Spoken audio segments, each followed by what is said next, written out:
प्रिय विद्यार्थियों नमस्कार। आज हम पढ़ेंगे मुगल केंद्रीय शासन व्यवस्था कि मुगल काल में जो केंद्र में जो प्रशासन या शासन की व्यवस्था थी वो किस प्रकार की थी।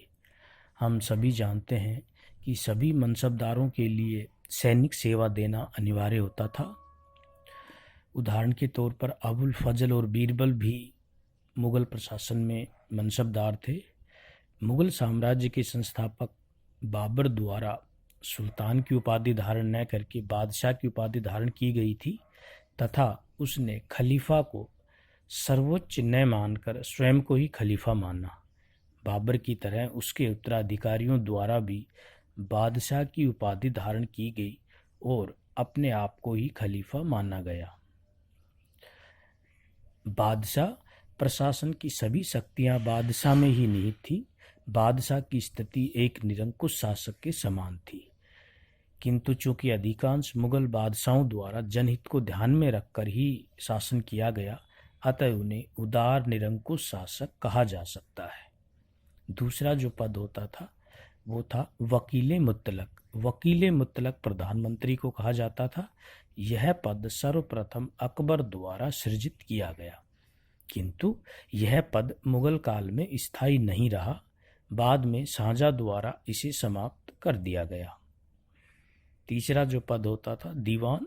दीवान वित्त विभाग का अध्यक्ष होता था और यह पद भी अकबर द्वारा ही सृजित किया गया, किंतु बाद में शाहजहां ने इस पद को समाप्त करके उसकी जगह वजीर की नियुक्ति की, जो प्रधानमंत्री होने के साथ साथ वित्त विभाग का भी अध्यक्ष होता था। नेक्स्ट पद था मीर बख्शी। मीर बख्शी केंद्रीय सैनिक विभाग का अध्यक्ष होता था।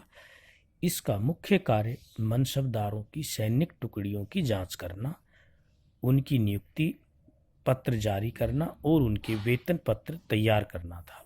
इसीलिए इसे पे मास्टर जनरल भी कहा जाता है। सेना के लिए आवश्यक हथियारों व अन्य सामान की व्यवस्था करना भी उसका काम था, किंतु वह मुख्य सेनापति नहीं होता था। नेक्स्ट पद होता था खाने समा। खाने समा, जिसे मीर समा भी कहा जाता था, शाही परिवार से संबंधित विभाग का अध्यक्ष होता था। इसका मुख्य कार्य सम्राट एवं शाही महल की सुरक्षा व उत्तरदायित्व उसी पर होता था और वही शाही भोजनालय का अध्यक्ष होता था।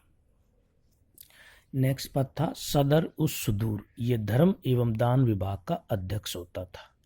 छठवां था काजी उल कुजार। इसे काजी ए ममालिक भी कहा जाता था। यह मुख्य न्यायाधीश होता था। तो ये विभिन्न पद थे जो मुगल कालीन केंद्रीय व्यवस्था को संचालित करते थे। धन्यवाद।